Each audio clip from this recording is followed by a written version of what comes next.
My name is Lily. I'm 31 years old, and from a very young age, I understood one thing. In my family, love always came with conditions. And I never met them. When my younger sister Madison was born, I was 5. The entire household instantly revolved around that tiny red-faced baby. My mother, Carol, became a completely different person. She embroidered Madison's name on pillows, ordered matching outfits from Etsy, and made me the model big sister. My father, Harold, who used to take me to the park every weekend, was now always busy recording Madison's every yawn, every wobbly step, like she was the center of the universe. By the time I was 6, I knew staying silent was the easiest way not to bother my parents. I remember drawing a picture of a blue horse flying in the sky. I was so proud, and brought it to my mom while she was feeding Madison.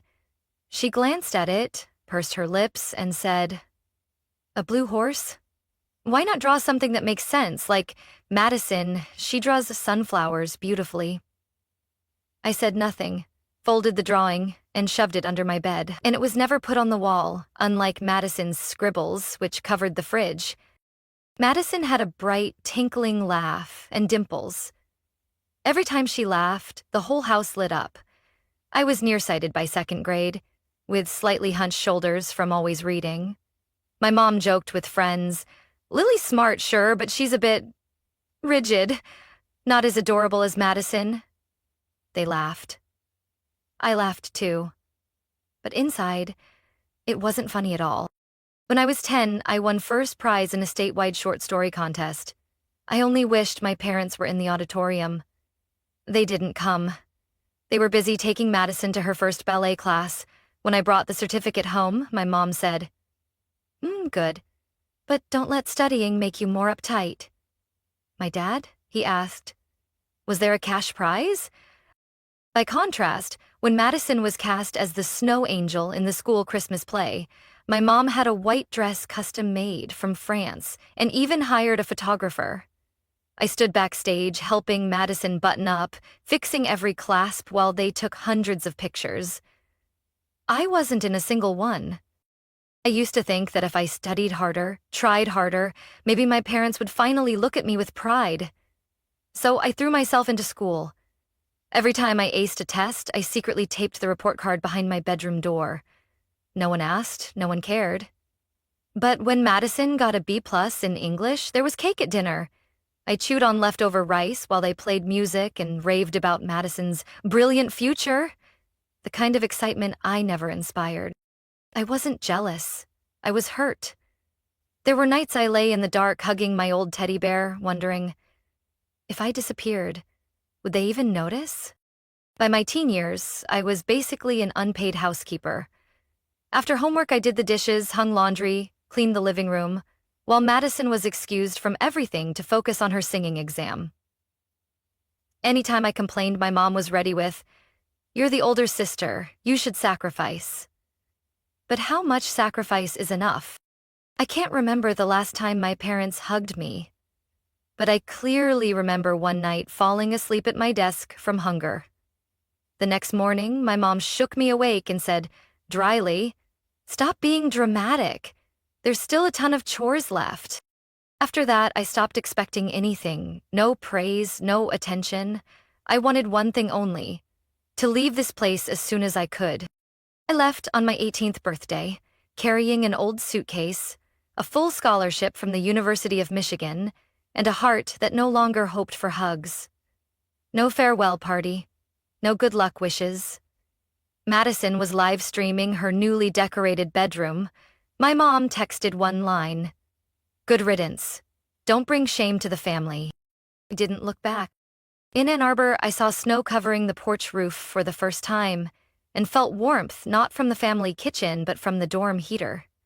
I chose biochemistry, a subject my mom once said was for friendless nerds. But I loved it. I loved how tiny reactions could create life, how every molecule's motion made something miraculous. And for the first time in my life, someone called me a genius, not as a joke, but with real admiration. I studied non-stop, worked at the library at night, and cleaned labs on weekends. My college friends joked I couldn't survive without working. But for me, it was survival and the path to success. In senior year, I landed an internship at a renowned pharmaceutical company in Chicago, Everbright Biotech. After 3 months, they offered me a full-time role, something rarely given to fresh graduates, but I had earned it.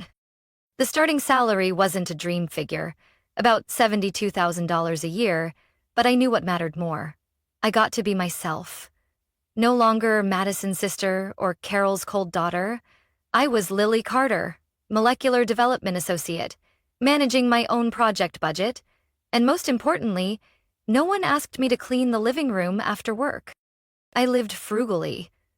No parties, no luxury shopping, no lavish vacations. I rented a small apartment, cooked at home, reused almost everything, and slashed every unnecessary expense. Every bonus and raise went straight to my savings account, with one goal: to buy my first home before 30. And I did. Right after my 29th birthday, I signed the contract on a 3-bedroom house in Evanston, just north of Chicago. The list price was $445,000, but after negotiation and a nearly 50% down payment from 8 years of savings, I bought it for $437,000. It wasn't a fancy mansion, but it had a backyard with a cherry tree that bloomed in spring, a small balcony where I could place a rocking chair and read in the evenings. The kitchen had pristine white tiles and the built-in oven I'd always dreamed of while using the rusty electric stove back in the dorms. I painted every wall by hand, installed every cabinet knob, chose every curtain. It wasn't just a house. It was proof of every sleepless night, every silent tear, every time I got back up when I wanted to fall. On move-in day, I mailed a card to my old family address. Not to show off, just common courtesy. I wrote one line: "I'm doing fine. No need to worry." I expected nothing back, and I was wrong to think that was the end of it. 3 months later, I got a message from my mom. "Lily, can you call me for a bit? It's something serious about Madison. It's important." I read the message over and over, feeling empty. Madison hadn't messaged me once since I left home. My mom even told people I was living somewhere near the Canadian border, as if I had vanished from their lives long ago. I didn't call back. But I knew, when they started coming to me, the one they'd always treated like a burden, it couldn't be anything good. And I was right. The invitation to Madison's engagement party arrived just a week later, along with a separate card from my mom. "We need to talk before the event. Don't be that Lily. Be a good sister." I didn't yet know I was walking into the biggest storm of my life, but something deep down told me they'd never stopped trying to use me. Only this time, they were about to play a dirty game I couldn't even imagine. Madison's engagement party took place at a rented mansion in Lake Forest, staged to look elite. White silk-covered chairs, crystal glasses perfectly aligned, and cinnamon-scented candles filled the air. Guests looked like they were headed to a Manhattan gala. I walked in wearing a simple black dress, neat but modest, carrying a small gift, a silver photo frame engraved with "Wishing you happiness." Not expensive, but sincere. Madison stood at the center like a Disney princess, beaming, flashing a sparkling diamond ring. Next to her was Logan, her tall, composed fiancé, with the air of a decent man. As I placed the gift on the table, my mother, Carol, approached. Her eyes scanned me from head to toe. Then she tilted her chin toward a room at the end of the hall. "Your father is waiting in the side room. He needs to talk to you privately," she whispered, that fake smile still plastered on her face like she was saying something cheerful. I hesitated, then nodded. Deep down, the familiar dread of a family talk twisted my stomach. My father, Harold, was standing near the window. When I walked in, he didn't say anything at first, just crossed his arms and stared outside. The room was so quiet I could hear the wind rustling through the trees. "You've settled down now, haven't you?" he asked without turning around. "I'm doing well," I replied evenly. He nodded slightly, then turned to face me, getting straight to the point. Madison's getting married. She needs a solid start. And you? You live alone. You're not even using that house. I froze.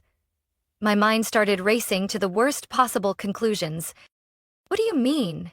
I asked, though I already knew. Your mother entered. Right on cue, as if she had been waiting outside for the signal. We think, if you really love Madison, this is your chance to show it, she said, placing a hand on my father's shoulder like they were some unified front, working for the good of the family. You should transfer ownership of the house to Madison and Logan, my father said plainly. Call it a wedding gift from her sister. I let out a dry laugh. A gift worth nearly $500,000? It's your house, my mother said, as if that made their request any more reasonable. You don't have anyone. Madison's starting her life. She needs support. I don't have anyone, so I don't deserve to keep my own home? I repeated, my voice turning cold. Lily? My mother began to raise her voice. Don't be selfish. Family means making sacrifices for each other. I looked her straight in the eye. I sacrificed my whole childhood for Madison. Don't expect me to keep doing it in silence. The air grew thick with tension. I'm not transferring anything, I said firmly. And if anyone in this family ever cared about me, they'd understand why. My mother's face twitched. She stepped forward, about to say something more, but I had already turned and walked out of the room. Back in the reception hall, Madison was glowing, laughing with the guests. But the moment she saw me, her smile faltered just slightly. In her eyes, I saw something not quite surprise, more like irritation that I hadn't played along the way they expected. I didn't stay long. I didn't need dessert, nor did I want to hear another love song.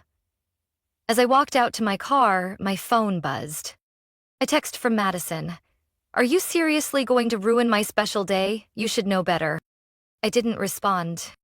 But I knew, deep in my gut, this wasn't over.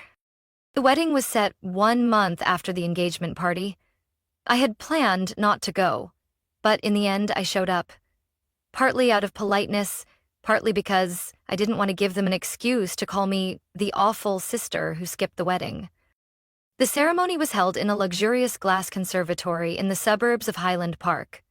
Tall glass ceilings, string lights glowing like stars, cream velvet chairs, and hand-embroidered tablecloths. Everything was arranged to be flawless, except for one thing. My presence wasn't exactly welcome. I walked in, to a pointed cold shoulder from my mother. Madison didn't greet me. She was busy posing with Logan under the floral archway. I took a seat at the farthest guest table near the entrance, quietly observing like an outsider. After the vows, while guests sipped cocktails and sampled hors d'oeuvres, I had just picked up a glass of water when my mother approached. Your father wants to speak with you. Again, in the corner of the hall. I wanted to refuse, but something in me still followed. The corner was curtained off with white fabric, far from the laughter and clinking glasses. When I stepped in, my father, Harold, was standing by the tall wedding cake. On the table beside it was a heavy metal base with the couple's names engraved. Lily, he began, his voice softer than usual. You still have a chance.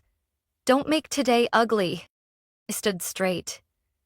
If this is about the house, save your breath. I've already said no. You're choosing this.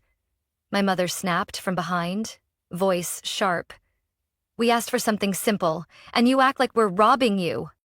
I inhaled deeply, trying to stay calm. Something simple? That house is mine. I worked for 10 years to afford it. I never asked either of you for anything, not even a hug. Enough, my father growled. I turned to leave, but he suddenly grabbed my wrist. You don't get to shame this family, he hissed. I yanked my arm back. What family? The one that's treated me like a shadow my whole life? And in that moment, something changed in his eyes. Before I could react, he grabbed the metal cake base, and in a flash, all I saw was a bright blur and the sound of something heavy striking. A searing pain tore through my head. I collapsed, blood dripping from my temple, running down my cheek onto the polished white floor. The room spun. The music still echoed somewhere in the distance, but all I heard were gasps, someone yelling, "She's hurt!" Everything after that felt like a blur. Some guests rushed over, some filmed, others screamed for help. Logan, the groom, ran across the hall, face stunned. A man in a gray suit, I remembered his name was Daniel, a former colleague of Logan, called 999 on the spot. My mother didn't help me. She stood by my father, eyes full of fury. "You're only hurting yourself, Lily. This could have been simple." "I just witnessed an assault," Daniel said loudly, still holding his phone. "A man hit a woman with a blunt object. She's bleeding from the head." I tried to stay conscious as chaos erupted around me. Logan's voice rang out, furious. "What the hell did you just do?" My father took a step back, as if only then realizing what he had done. The sound of sirens filled the air just minutes later. 2 officers entered, immediately locking eyes on my parents. "And Carter?" one officer said. "You're under arrest for suspected aggravated assault." My mother screamed, "She's lying! She made it up! She's trying to destroy her sister's life!" The second officer didn't respond. He just looked at my mother and said, "Carol Carter, you need to remain silent. We'll take your statement later." They were both handcuffed on the spot, in front of over 150 guests. People who had taken photos with them hours earlier now backed away in silence. No one spoke up to defend them. A nurse treated me at the scene before I was taken away in an ambulance. Logan rode with me, sitting at my side, his face still frozen in shock. "I can't believe this," he whispered. "I'm sorry, Lily. No one should ever go through something like this, especially not at their sister's wedding." I looked at him for a long moment. "Logan, you should really reconsider what you're marrying into. They're not just family." His eyes dropped. Neither of us said another word. As the ambulance pulled away from the glass venue, I looked back through the frosted window and saw the crowd starting to scatter. The wedding was over, shattered by a nightmare no one could have predicted. But what happened after would be the real blow to my family and to Madison. I was taken to the emergency room at North Shore Hospital. A nurse wrapped my head in white bandages, and the doctor confirmed a mild concussion with no life-threatening damage. While they stitched the cut on my temple, a police officer arrived to take my preliminary statement. I still remember him noting my name, the time of the attack, and listing the witnesses who were willing to come forward: Logan, Daniel, and at least 3 other guests. But while things were just settling down at the hospital, a full collapse was happening back at the venue. Margaret and Dean Whitmore, Logan's parents, had been present for the entire event. Normally reserved and courteous, they had smiled politely the whole time. But when the police cuffed Harold and Carol in front of everyone, that polite facade cracked instantly. "I can't believe this," Margaret said, pale, clutching her now warm wineglass. "That man! He actually used violence against his own daughter at her sister's wedding?" Dean turned to Logan, his voice slow but razor-sharp. "Logan, are you sure this is the family you want to tie yourself to forever?" Logan didn't answer right away. He just stood in the middle of the hall, expression sinking as Madison rushed over. Her dress still flawless, but her face ashen, like her mask had just been torn off. "I had nothing to do with that," Madison nearly shouted, looking straight at her future in-laws. "I didn't do anything to Lily." "But you knew," Margaret replied coldly. "And you let it happen." Madison stepped back. I just didn't want to ruin the big day. The big day where your sister ends up in the hospital and your parents are arrested?" Dean cut in, barely hiding his outrage. "If that's your idea of a wedding, then we can't be in-laws with a family like this." His words cut through the silent crowd like a blade. There were whispers, camera phones still recording. People began drifting away in small groups, avoiding Madison's eyes like she had committed an unforgivable sin.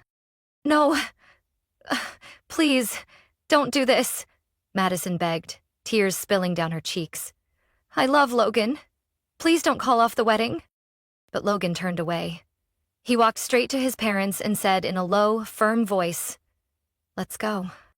Madison was left standing there. No comfort, no defense.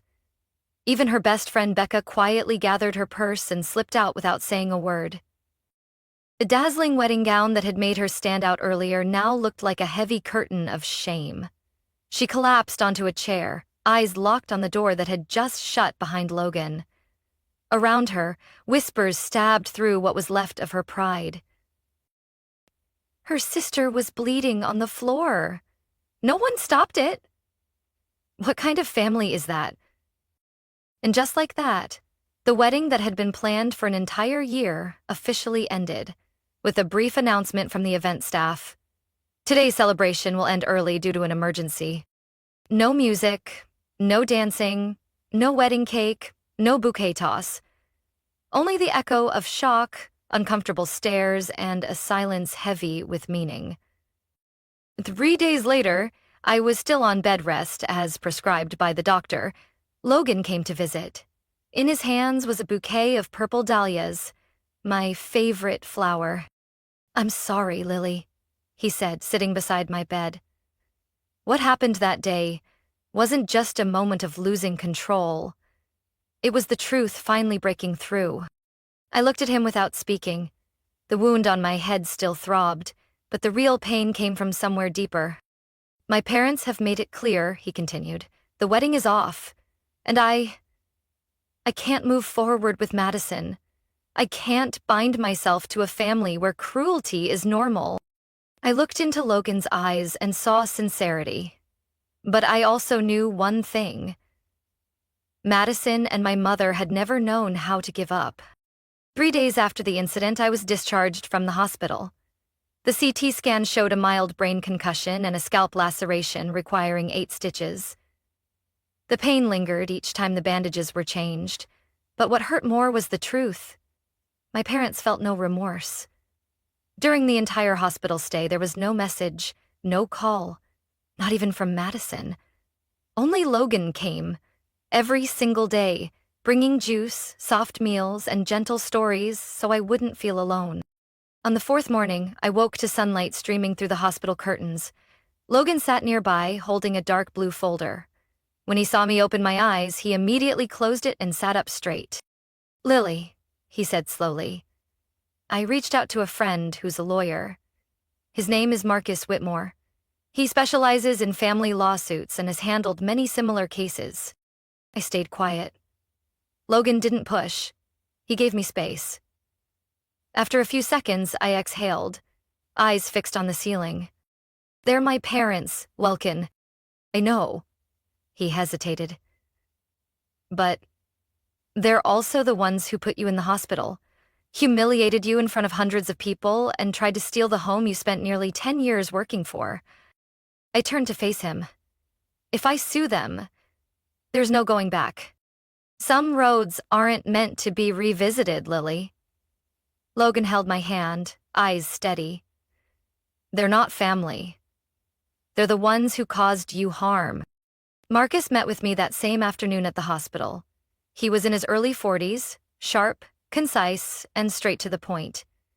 After hearing the full story, he looked directly at me and said, "We're filing with 3 main charges: aggravated assault, prolonged emotional abuse, and attempted unlawful coercion of property. With the current evidence, you have a very strong case." I nodded, though my heart pounded. I never thought I'd one day have to take my own parents to court. But then I remembered my father's wild eyes as he swung the cake stand at my head. My mother's knife-like voice. "Don't be selfish." And Madison's silence as I collapsed at her wedding. I signed the authorization form in silence. My hand trembled slightly, but the signature didn't waver. Marcus immediately started the necessary procedures, collecting witness statements, backing up all footage from the scene, obtaining medical records, and sending notification letters to the opposing side's legal representative, if they had one. Within 4 days, our case was fully prepared for submission to Lake County District Court. When I received confirmation of the preliminary hearing date, I sat in my kitchen, holding the thick document but focusing on just one line. Ace. Lily Carter versus Harold Carter and Carol Carter. Charges: assault, emotional abuse, attempted coercion of property. I folded the paper and set it down.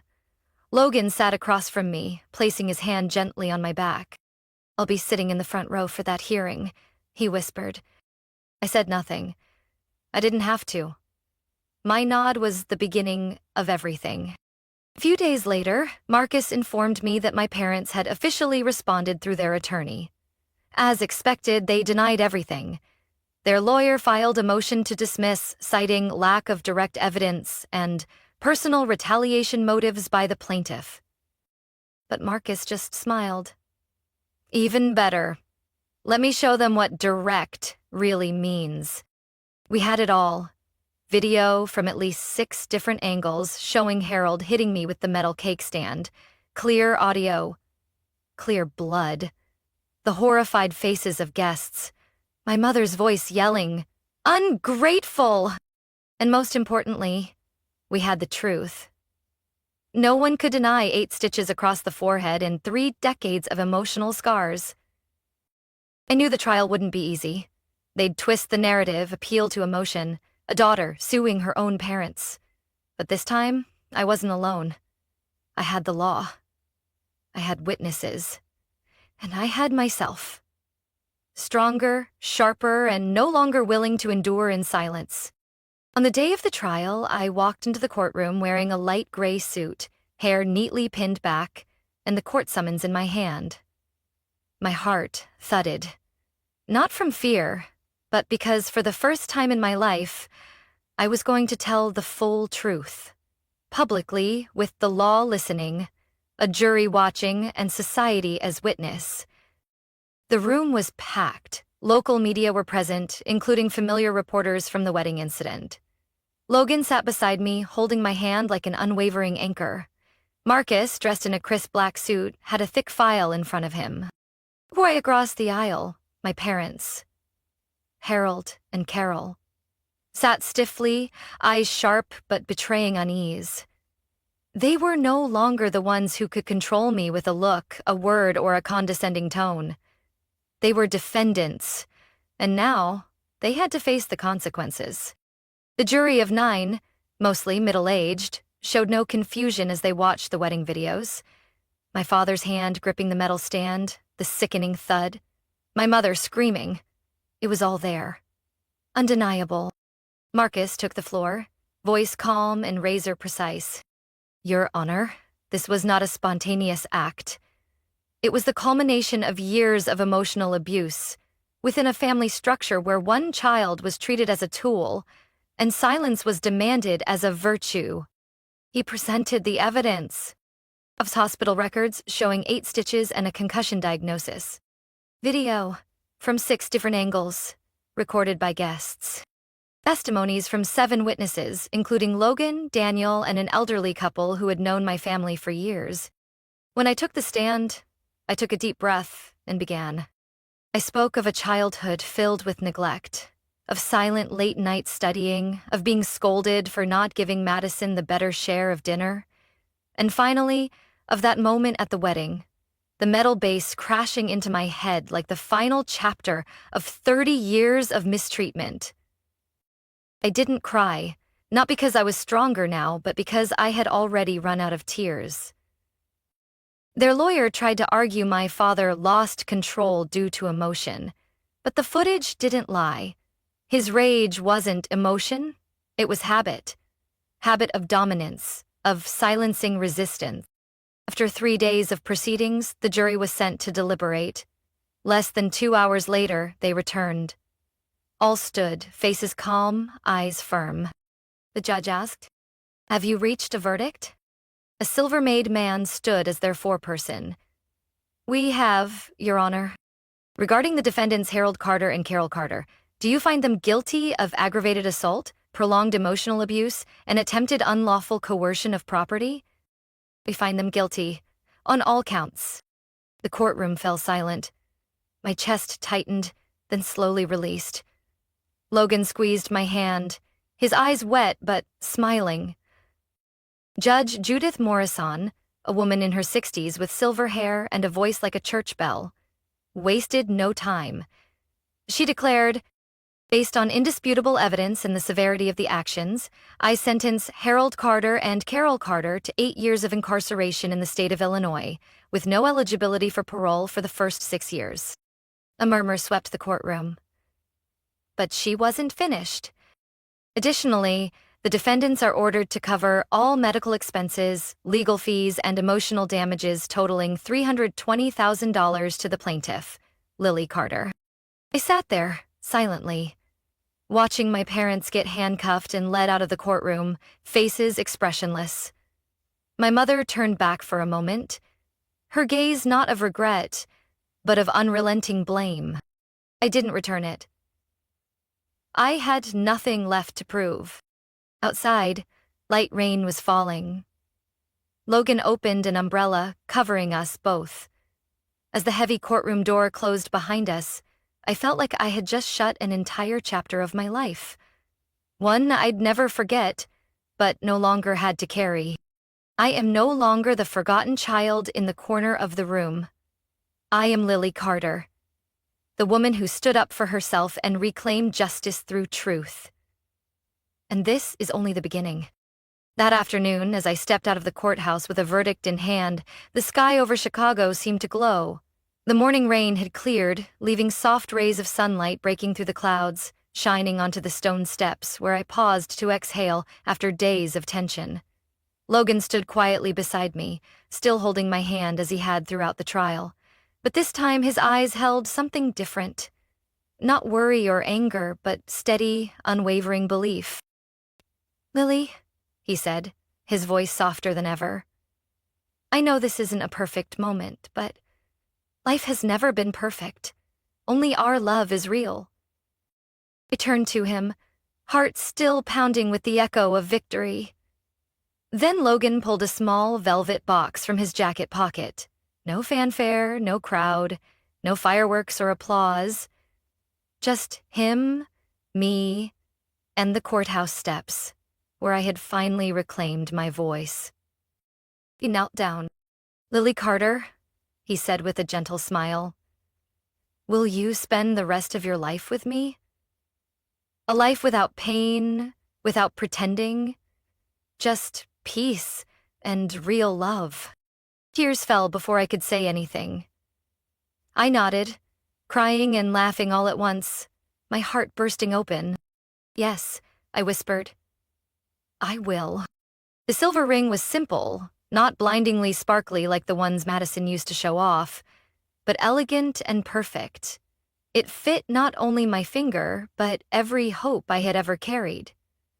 A love without spectacle, without strings, without conditions. We didn't throw a lavish wedding. No castles, no cliffside photo shoots, no noisy guest lists. Just a small ceremony at the end of May, in the backyard of the house I had bled to protect. White daisies bloomed along the stone path. White painted wooden chairs sat neatly under soft sunlight. Our officiant was Marcus, my devoted attorney who had become more than legal counsel, but a true friend through the hardest days. We invited about 30 people, only those who had truly shown up in my life.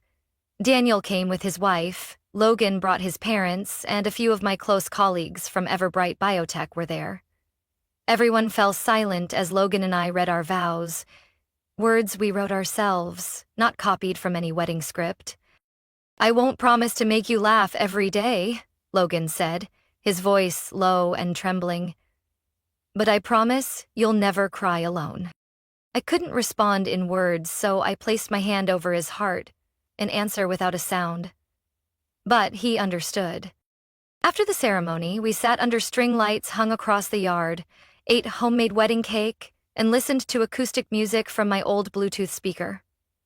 No one recorded it, no one live-streamed, and no one cared about the label on my dress. They only cared that I was happy. Truly happy.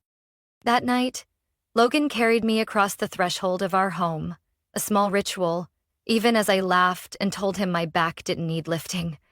But he did it anyway, and I let him. Because I had never entered my own home feeling so warm inside.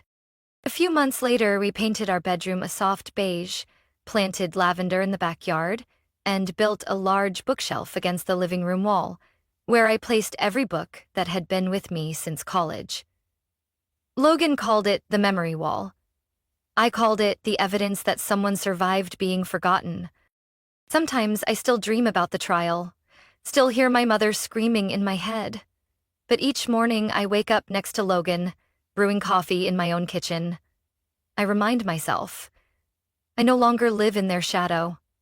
I stepped out, reclaimed my name, and reclaimed the right to love and live on my own terms. And like Logan once said, we don't need a perfect life. Just us is enough. One early fall afternoon, I sat in our little garden, the one Logan and I planted together. Every daisy, every lavender sprout.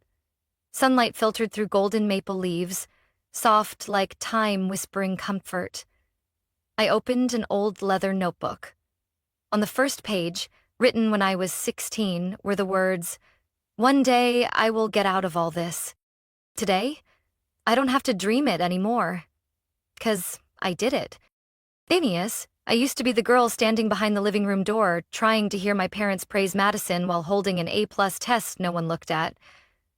I was the teenager who skipped meals so my sister could eat more, while my mother smiled and said, "You're the big sister. You should know how to sacrifice." I once believed love was something you earned through silence, obedience, and endurance. Until I learned that endurance never buys real love. The lawsuit wasn't just a legal battle. It was a confrontation with the past, my way of saying, I'm no longer the silent daughter you dismissed. I stood up, not for revenge, but to end the cycle of control, suppression, and invisibility.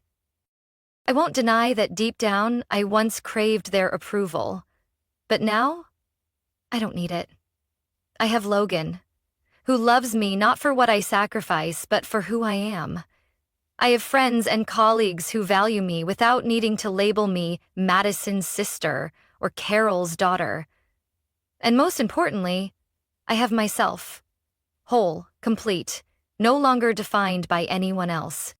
I've learned to forgive, but not to forget. Forgiveness isn't for them, it's for me. Because I deserve to be free. I no longer lock myself in memories that hurt. I choose to live, fully. After the trial, I received countless letters from women who had lived through what I had. Some were forced into marriages for family gain. Some were labeled useless just for not fitting their parents' mold. They wrote to say my story gave them the courage to say no for the first time in years. I read every letter, every message, and felt something lift in me. If my journey could spark courage in someone else, then every scar I carry has meaning. Later that year, Marcus, a group of community lawyers, and I co-founded a nonprofit called Restore, a center providing legal and emotional support to those abused by their own families. Logan manages the finances, and I work directly with survivors. Every session, every grateful smile, every thank you, I thought I was alone, reminds me that I'm living a life more meaningful than I ever imagined. One day, a woman in her 50s took my hand, tears streaming down her face. She said, "I've lived my whole life in fear, but your story gave me the strength to pack my bags and leave that house." I hugged her for a long time, because I understood. I had been her, afraid, doubting myself, thinking silence was the only way to survive. But I chose to speak, and the most miraculous thing happened. I didn't just survive the darkness. I lit my own way out. Lily Carter used to be a name spoken with pity or mockery, but now it stands for a story of resistance, of refusing to bow down. It took me 30 years to become myself. But the rest of my life, I'll live with all the love, freedom, and pride I fought so hard to reclaim. And if you, the one reading this, are in a similar darkness, please remember, you don't need permission to protect yourself. You're not selfish for choosing peace over pain. And you, like me, deserve a new beginning. My story isn't just a journey through pain. It's proof of the power of courage and belief in oneself. From a child cast aside by her own family, I stood up, claimed justice, and built a life filled with love, independence, and freedom. I learned this. Our past doesn't define us. Our present choices do. Now, I live not to please anyone else, but to honor myself every single day. What do you think of Lily's journey? Have you experienced something similar? Share your thoughts below. And don't forget to follow this channel for more powerful, heartfelt stories about family and life.